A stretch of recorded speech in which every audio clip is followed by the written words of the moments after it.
नमस्कार, मी डॉक्टर शिवारी वाघ, संचालक aspire education institute, Chhatrapati Sambhajinagar. विद्यार्थी मित्रांनो, महाराष्ट्र सिटी सेलच्या वतीनं बीएससी नर्सिंगची जी काय प्रवेश प्रक्रिया सुरू होती त्याचे 2 राऊंड जे ते आतापर्यंत पूर्ण झालेले आहे. आज 29 ऑगस्ट आहे आणि आज 29 ऑगस्ट सायंकाळी 5:30 वाजेपर्यंत कॅप राऊंड 2च्या संदर्भाने रिपोर्टिंगसाठी वेळ होता. त्यामुळे आता यानंतरचा जो तिसरा राऊंड आहे त्याचं लवकरच शेड्यूल आपल्याला उपलब्ध होईल. ते शेड्यूल मी तुम्हाला नक्की शेअर करेल.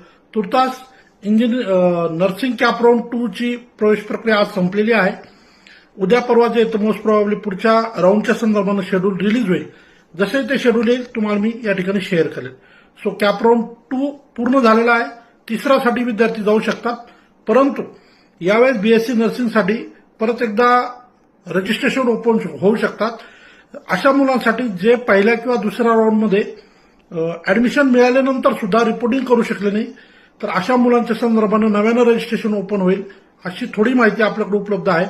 सो जे मुलं बीएससी नर्सिंगला ऍडमिशन मिळालं होतं परंतु कुठल्या कारणास्तव रिपोर्टिंग करू शकले नाही, अशा मुलांसाठी हा एक अतिशय दिलासा असेल, महत्वाचा विषय असेल. सो जसे त्या संदर्भातले सुद्धा अपडेट येतील ते पण तुम्हाला मी शेअर करेल. तुर्तास नर्सिंग कॅप राऊंड 2 आज पूर्ण झालेला आहे. नवीन शेड्यूल जे जसं येईल ते तुम्हाला मी नक्की शेअर करेल. धन्यवाद. थँक्यू.